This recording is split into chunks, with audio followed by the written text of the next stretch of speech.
Hello বন্ধুরা, welcome back গিভি ম্যাথে। আমি প্রিয়াঙ্কা। আশা করি সকলে ভালো আছো, সুস্থ আছো। যারা যারা আমার ভিডিও দেখো তাদেরকে অসংখ্য ধন্যবাদ। চলো আজকে আমি তোমাদের পৃষ্ঠা নম্বর 202 ও 203-এর যে অঙ্কগুলো আছে, অঙ্ক না, জাস্ট কিছু পড়া আছে, যেগুলো কিছু বোঝানোর আছে, সেগুলো তোমরা আজকে আমি তোমাদেরকে বলবো। কে আছে আকার তৈরি করি। আয়েশা, কে আছে মেজানুর, উর্মি, জোসেফ ও ইদ্রিস আজ দুপুরে বাগানে মাঠে বসে দেশলাই কাঠি ও রবার ব্যান্ড দিয়ে বিভিন্ন আকারের তৈরি করলো। খাতায় পেন্সিল দিয়ে ওই রকম আকারের চিত্র আঁকি। দেখো এই যে কে আছে পেন্সিল কাঠি দিয়ে দেখো কতগুলো ছবি এঁকেছে, ঠিক আছে। 1 2 নাম্বার দিয়েছে, 1 2 3 4 5 6 7 নাম্বার দিয়েছে। কি বলছে দেখছি আমাদের তৈরি কয়েকটি আকারে চিত্র বন্ধ, কয়েকটি আকারে চিত্র খোলা।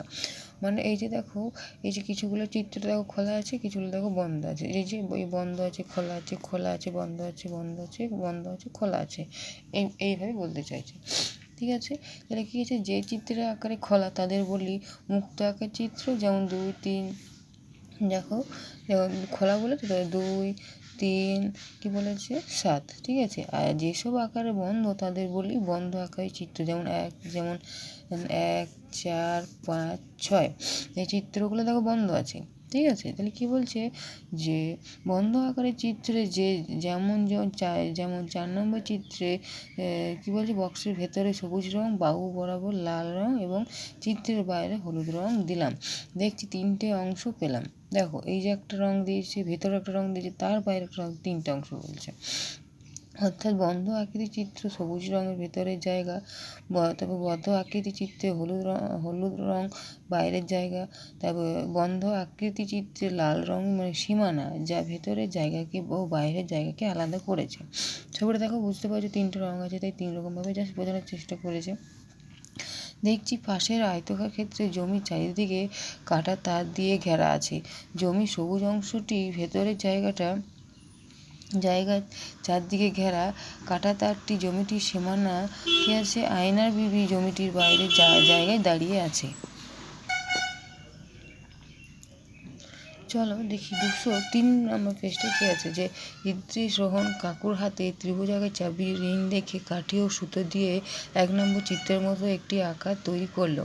জোসেফও কাগজটি কেটে 1 নম্বর চিত্রের মতো বানানোর চেষ্টা করলো।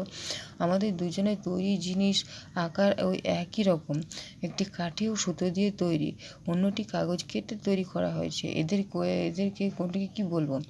ইদ্রিস কাঠি ও সুতো দিয়ে তৈরি করলো এই ধরনের চিত্র। জোসেফ কাগজ কেটে তৈরি করলো এই ধরনের ক্ষেত্র। তাহলে কিন্তু দুটি আকারই তো তিনটি ধার আছে, তাহলে একটি চিত্র অন্যটি ক্ষেত্র হলো কেন? যখন চাবির রিং আকারে থাকে তখন কোনো জায়গা দখল করে না, ওটা চিত্র। কিন্তু জোসেফ কাগজ কেটে যেটা তৈরি করেছে সেই জায়গাটা দখল করেছে, তাই ওটা হচ্ছে ক্ষেত্র, ঠিক আছে, বুঝতে পারছো? তাই ইদ্রিসের কাঠি ও সুতো দিয়ে তৈরি করা এই ধরনের চিত্র বা জোসেফ কাগজ কেটে তৈরি করা এই ধরনের ক্ষেত্রে প্রতিটি 3টি ধার আছে। এই ধারগুলিকে বলা হয় ভুজ বা বাহু বলে। আর এই ধরনের চিত্রকে ত্রিভুজাকার বা ত্রিভুজ বলা হয়। এই ধরনের ক্ষেত্রকে ত্রিভুজাকার ক্ষেত্র বলা হয়।